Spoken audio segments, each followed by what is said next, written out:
श्रीदेवी हरिप्रिया जी के चैनल को देखने के लिए परम पूज्य श्रीदेवी जी के YouTube चैनल को सब्सक्राइब करें तथा पूज्य श्रीदेवी जी की कथाओं को सर्वप्रथम देखने के लिए बेल आइकन दबाना न भूलें और फेसबुक पेज से जुड़ने के लिए परम पूज्य श्रीदेवी जी को फॉलो करें।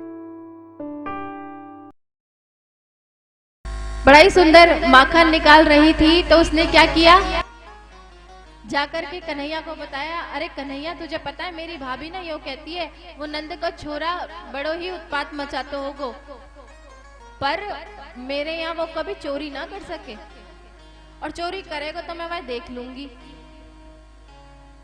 कन्हैया ने कहा अच्छा है ये बात, तू चिंता ही मत करे, बस बता दियो जिस दिन तेरी भाभी चौको सो माखन निकाले ना वह दिन बस खबर कर दियो।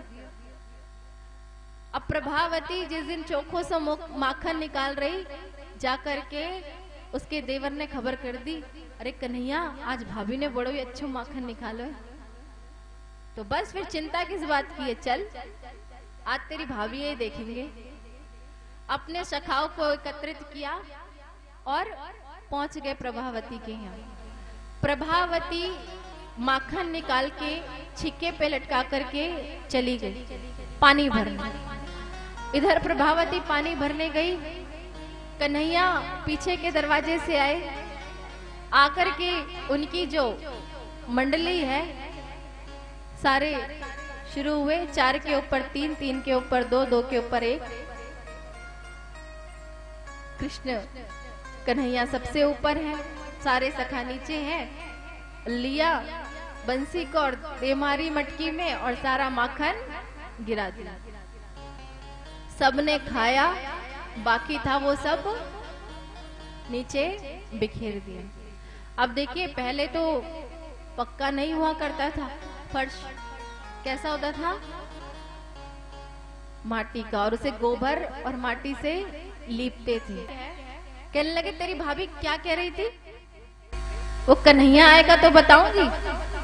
घर में जो जल था वो भी डाल दिया और जो माखन था उसको अच्छे से लेप कर दिया जमीन पे, कि वो तो हमें बाद में देखेगी, पहले हम ही देख लें। और जैसे ही पीछे के दरवाजे से आए थे वैसे ही पीछे के दरवाजे से निकल गए। अब पीछे के दरवाजे से निकले, प्रभावती जल लेकर के आई, अपना द्वार खोला, जैसे ही कदम बढ़ाया प्रभावती ऐसे गिरी धड़ाम, क्योंकि फर्श में क्या था, माखन था। माखन के साथ में ऐसी रिपटी कि जो मटकी थी पानी की वो भी फूट गई। अब पानी और माखन कितनी फिसलन होगी, जैसी प्रभावती खड़ी हो धड़ाम से फिर गिर जाए, खड़ी हुए फिर गिर जाए। देवर आया और कहने लगा लाओ भाभी जी हम आपको खड़ा करते हैं। जैसे तैसे प्रभावती खड़ी हुई, कहने लगी इस कन्हैया को मैं नहीं छोड़ूंगी।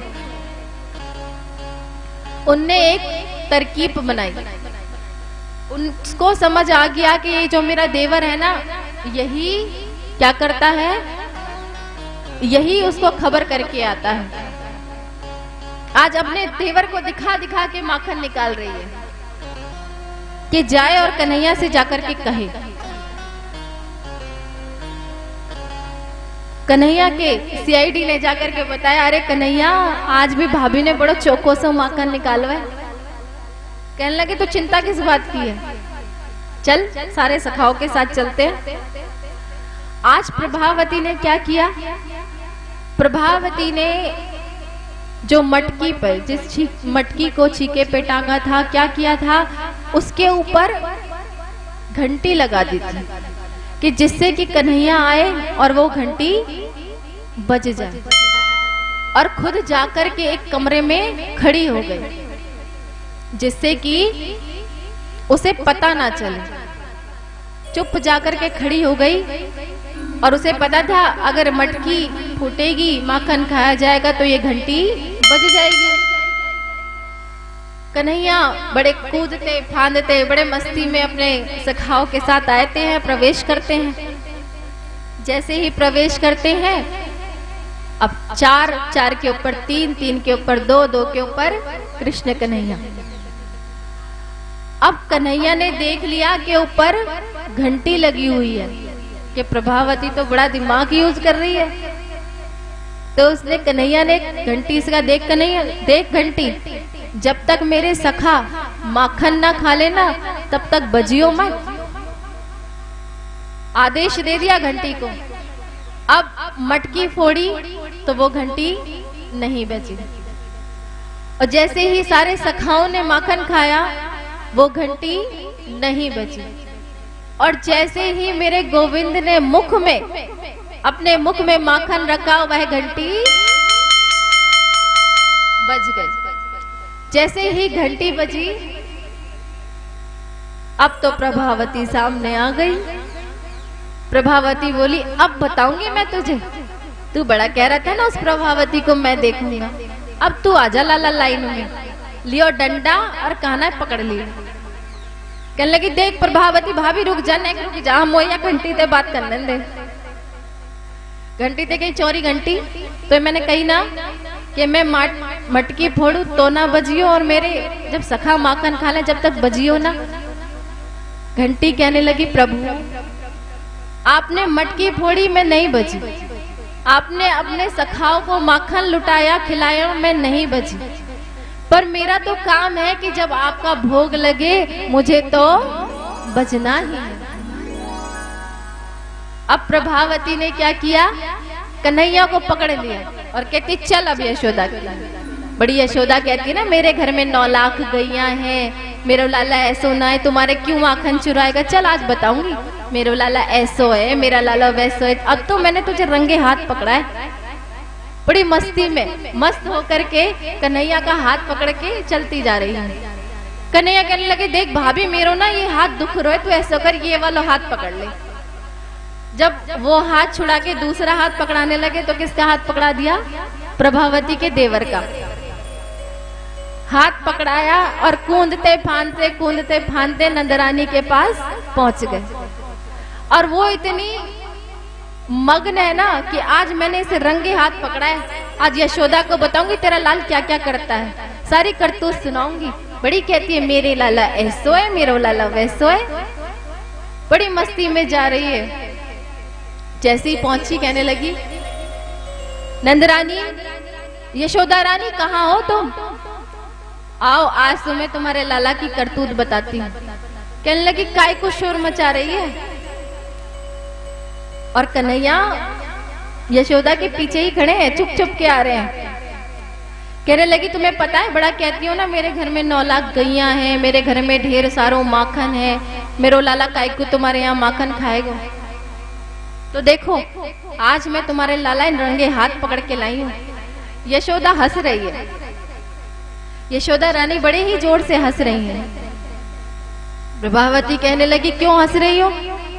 कहने लग, देख तो ले, मोड़ो तो घुमा, पीछे को कौन खड़ा है। अब प्रभावती ने जैसे ही देखा तो कौन खड़ा था, उसका देवर।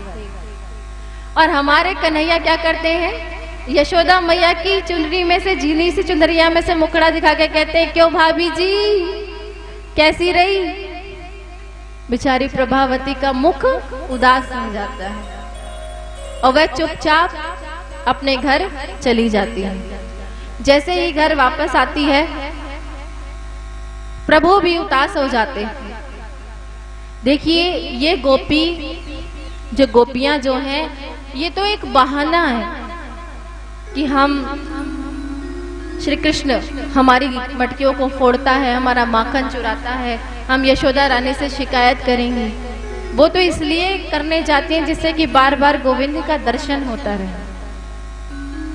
प्रभावती बड़ी ही बेचैनी थी, तो भगवान श्री कृष्ण उसके पास आ गए और कहने लगे कि तुम चिंता मत करो, मैं तो तुमसे इतना प्रेम करता हूं कि जो मुझे प्रेम से भजता है तो मैं तो हमेशा उसके साथ ही रहता हूं।